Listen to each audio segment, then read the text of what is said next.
Okay, we're talking about Jack Benny. Yeah, and everybody had a cold. Everybody was feeling sting. I remember the guest on the show of all people was Ben Hogan. I don't know if Ben Hogan had ever done a television show in his life, but he, for some reason, he was on that show. Anyway, Jack had every right to be extremely nervous and down about this debut with everybody feeling stinky. And I went back after the dinner break. I went back to check on something, I don't know, make sure the bullseye was working, something minor. And I walked back on the stage, and Jack was there by himself. He was just looking around.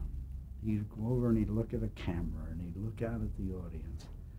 And he saw, all of a sudden, he spotted me. And he said, "Isn't this wonderful?" He was so excited. Here was a man feeling lousy into a brand new medium. He'd been a star in vaudeville, he'd been a star in radio. Who knew whether he was going to be successful in this new medium? And he was just excited about doing it. I've always thought that was a tremendous tribute to his professionalism. Jack Benny, very, very interesting man. How did that show turn out? I couldn't begin to tell you. All I know is that the bullseye worked. What exactly was the bullseye? Well, the bullseye, it was Lucky Strike, the package had this bullseye on it. That was the whole thing, like a target. And we had come up with this great big piece of scenery, which was painted like a Lucky Strike package. And a stagehand would be in the back, and he would pull this thing up, and there would be Dorothy Collins, and her face sticking out of this bullseye, and she would do her little shtick and sing "Be Happy Go Lucky." So that was the Lucky Strike bullseye. We carried this thing around, and it was just a hunk of scenery with a movable bullseye in the middle. Did the dialogue change a lot before she sang, or was it? Not much. It's still, you know, how flavorful and how good for you it was to smoke a Lucky Strike cigarette. At that point, were there inklings about the danger of cigarette smoking at the Not time? at that time, no. No, I don't remember. That was a few years later when the Surgeon General's report came out, and I couldn't begin to tell you what year that was. Probably 55, 56, I don't know. And you were still at BBDO at the time? Oh yeah, but I was out in California at that time. Did that affect you at all? Oh sure, well I went on to different things.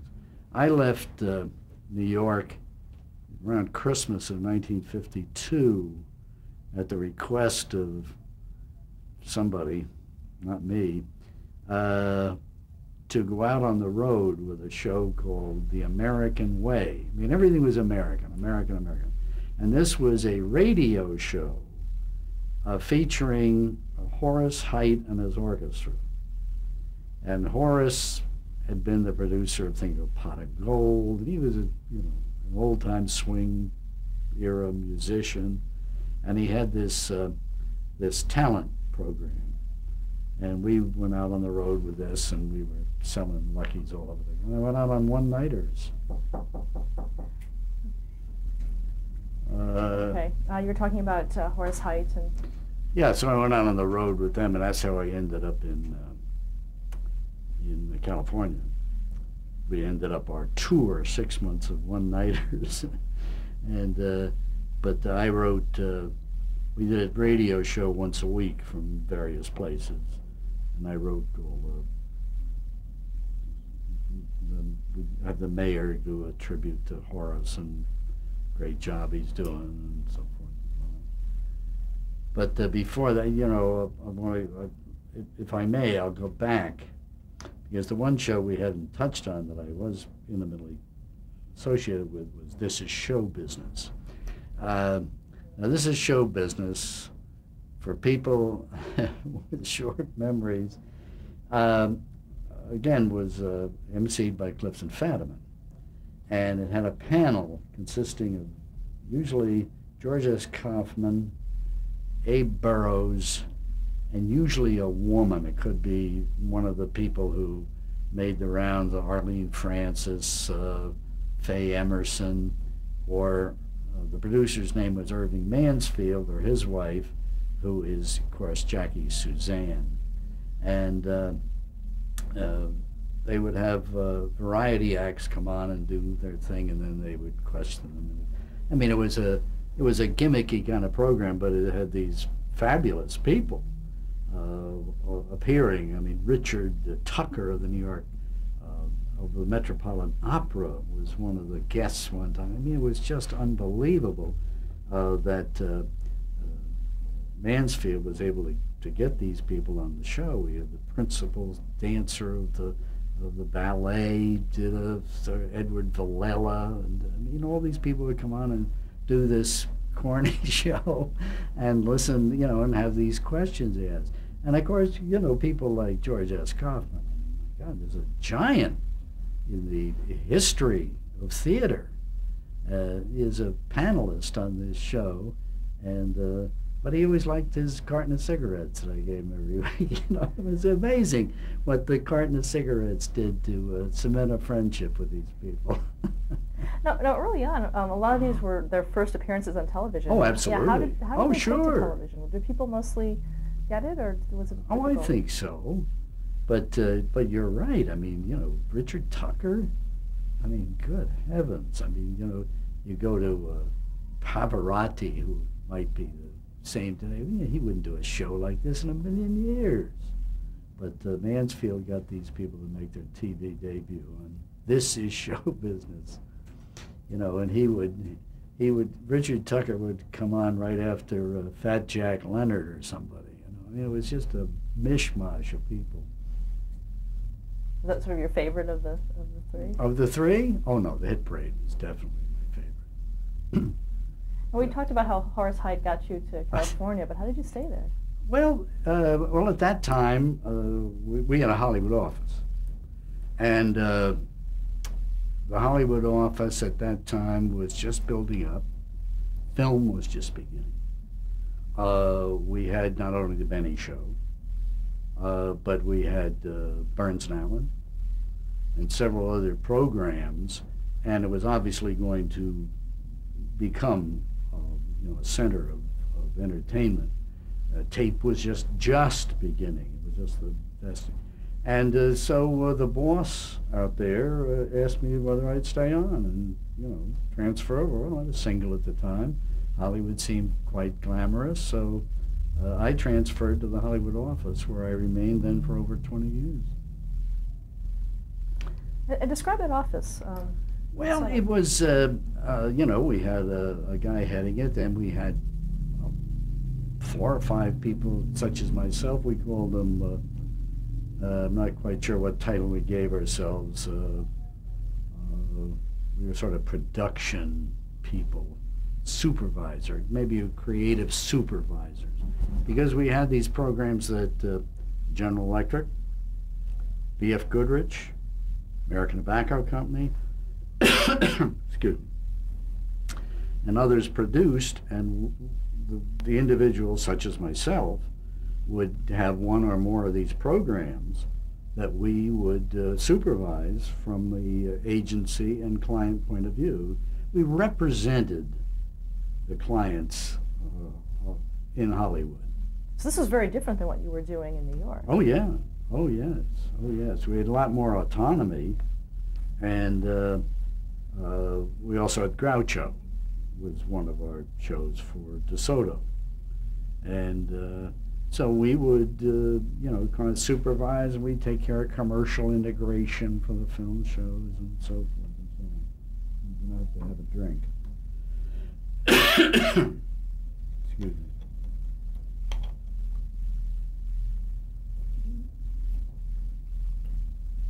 I haven't talked this much since yesterday.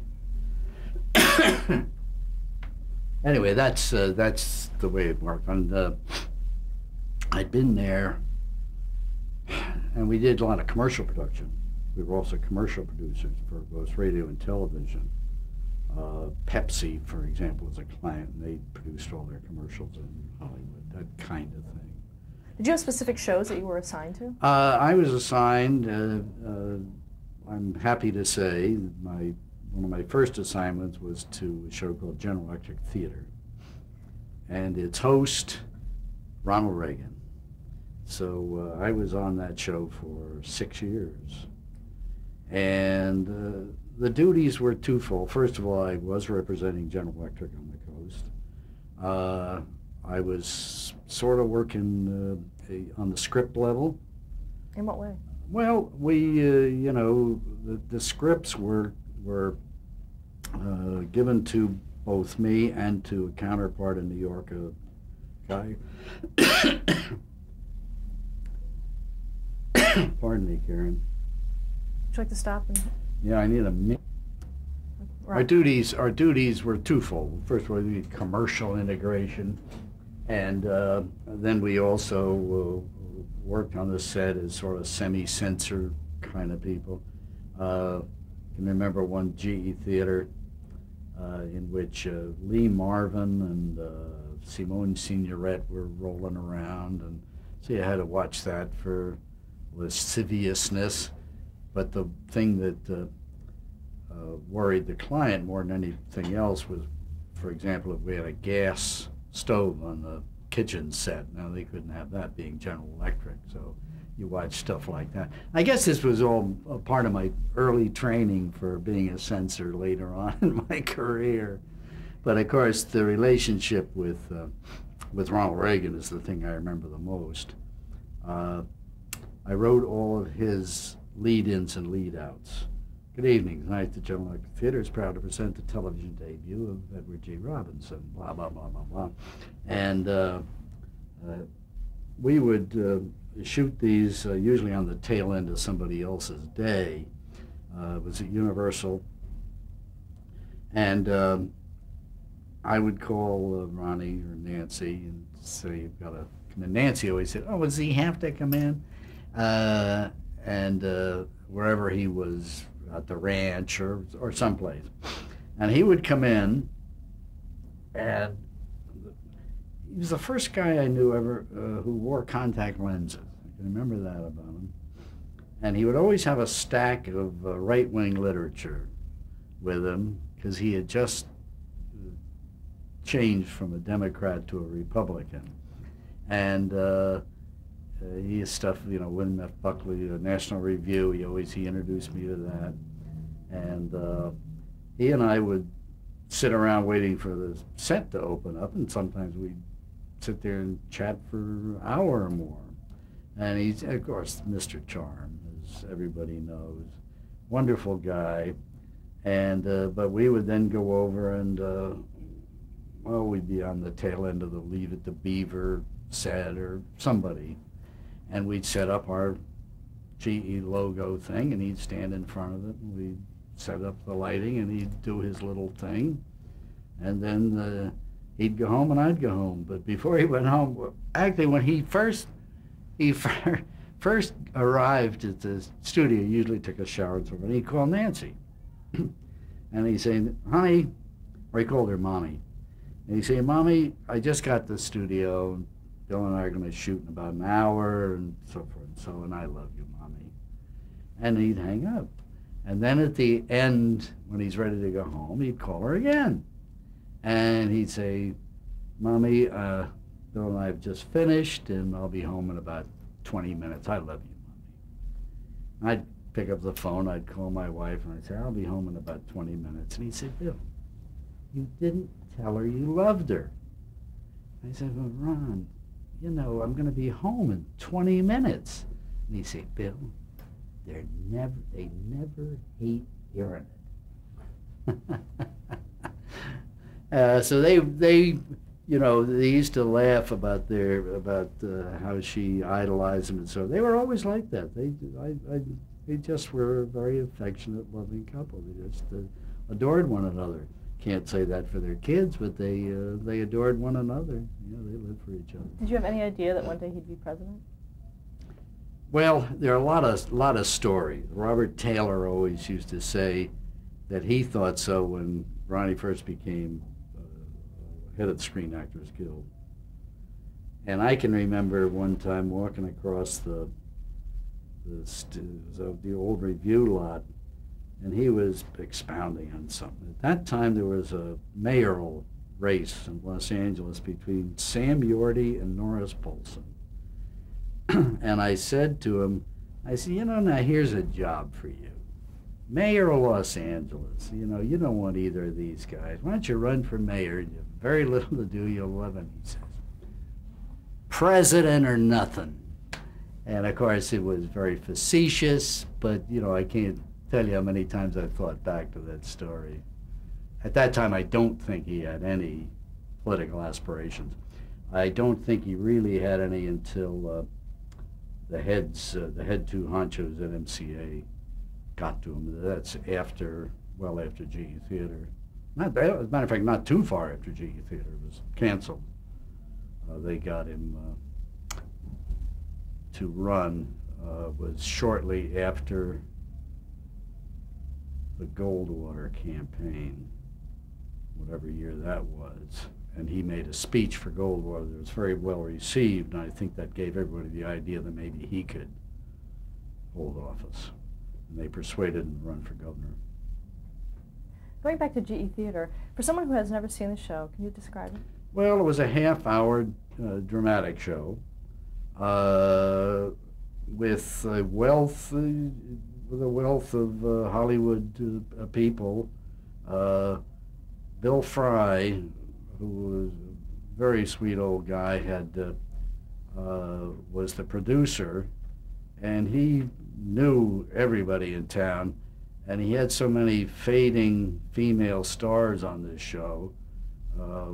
Joan Crawford, Joan Bennett, all of these people that that he persuaded to make their TV debuts. But they began to call it menopause theater, whether you want to use that line or not, but that was what it was called because he had so many aging female stars on the show. But I mean, everybody and their uncle. I mean, I did that thing about Edward G. Robinson. Edward G. Robinson wouldn't do television on a bed until Bill Fry got to him. He was wonderful. He got everybody to make their TV debut on that program. And did you contribute to the storylines at all?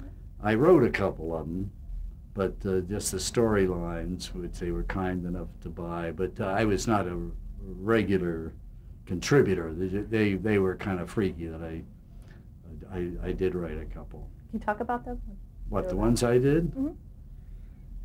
Trying to think of what the one, I forget the name of the one. I think it's called Shadow of a Hero, and it had to do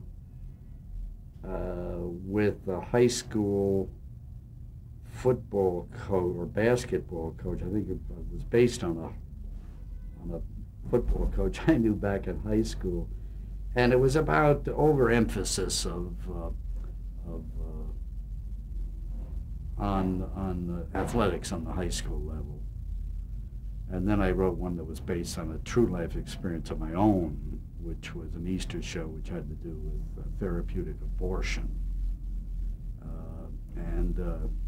As far as I know, it was the first time in television history that the word was ever even mentioned on television. So you were allowed to use the word? Yeah, we did on that show, yeah. It was a legal thing in California.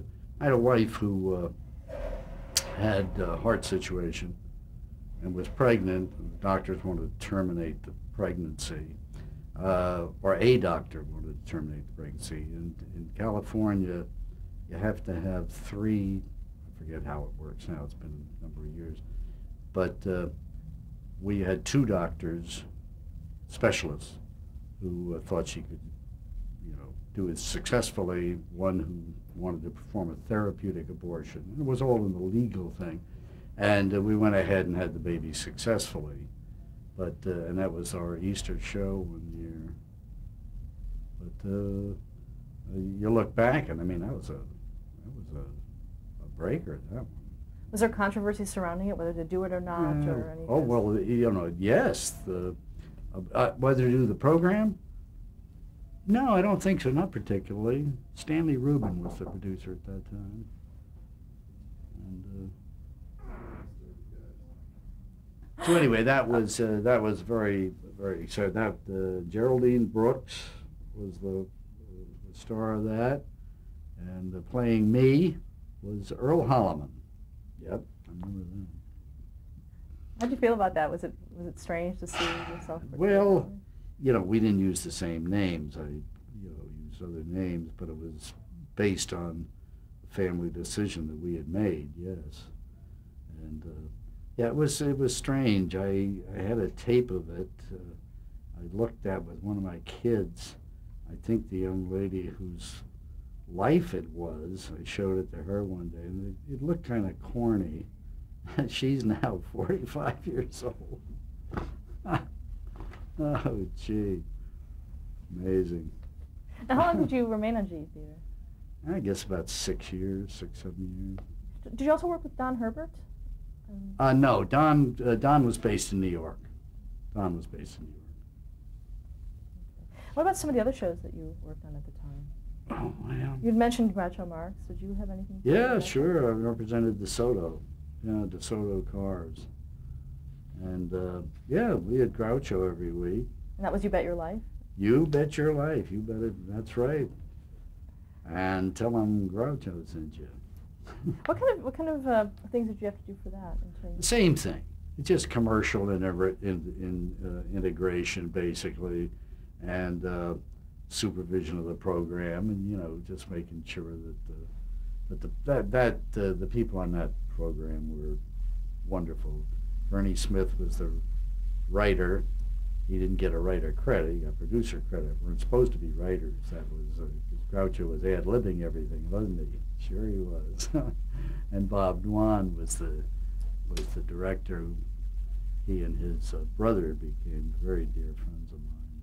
Were there any issues regarding the contestants and perhaps using the name of another car company or anything like that? Was it all in terms of the? Well, well, yes, we had. The only time I remember even anything close to that was somebody on there named Lincoln. And I don't remember, I can't remember for the life of me what the situation was. But, no, that was that kind of thing. If there was somebody named Ford, they just didn't get on. That was all. I mean, these were all hand-picked people. So, no, that was never a problem. What kind of feedback did you get back from your advertisers in general? You'd have to ask the accountant on that more than me. We just produced them and got them out there, and if they were successful, fine. If sales were up, we weren't really involved with that stuff. Did you ever get strange directives? Strange directives? Like what? I don't know what you mean. I don't know, something, in terms of helping to promote a product, on the show within No, not that kind of thing. That's fairly new stuff, all of this commercial involvement. We just don't see. Matter of fact, we tried to avoid it. If they showed a Coke bottle, we'd make sure it was turned the other way and stuff like that. No freebie plugs that I can recall. Did the quiz show scandals affect BBDO at all? Well, we didn't have any quiz shows per se that I recall. I know we didn't in Hollywood, and it certainly didn't involve Groucho, because that he only gave $100. So that was considered a quiz show, but it was really an entertainment vehicle for Groucho. Another show that BBDO worked with, or another celebrity, was Bing Crosby. Bing Crosby, yes indeed. Well, that was another GE guy. First of all, we bought, they wanted Bing to make his debut for General Electric, and he didn't want anything to do with it. Well, the first thing they did, they bought a radio show that he had every week, half-hour radio show. And he had always done a lot of radio. And of course, he was one of the developers of audio tape. He had a piece of Ampex. And he didn't like to appear on stage. Once that was invented, he didn't want the audience anymore. And they did this half-hour show down at a theater in Hollywood, a big movie theater. And they bring in John Scott Trotter and the organs on Sunday morning. We produced this program. And John Scott Trotter and a big band, with all the top guys, Ziggy Elman and all these top musicians. And Bing would come in after Mass. He'd been to Mass, the church around the corner. And he'd come over, and he always had a big guest star. Ella Fitzgerald and Frank Sinatra, they all guested on this show. And we do it in this big theater, seated about 2,000 people. And there'd be 2 people in the audience. A guy named Maury Folladair, who was Bing's press agent, and me. And we would sit there when they produced this program and hear, fabulous stuff. And there'd be nobody there. And of course, then they cut it together and make a show. Were there a lot of outtakes and things that you saw that? Oh no, they didn't have too many. But this is musical. So, but we had written some brilliant. Oh, I didn't, but we had done some brilliant commercials based on. What were they on? It was on the economy. Anyway. General Electric two guys back in New York had written these commercials and sent them out for Bing and Ken Carpenter, who was his announcer. And Bing would cut it up a little bit for his own style and so forth. And I can't tell you how many times I wish I had copies of that stuff. They were absolutely marvelous. So that was that. Then the relationship began, and he did accede to producing a television program. So his television debut was for General Electric.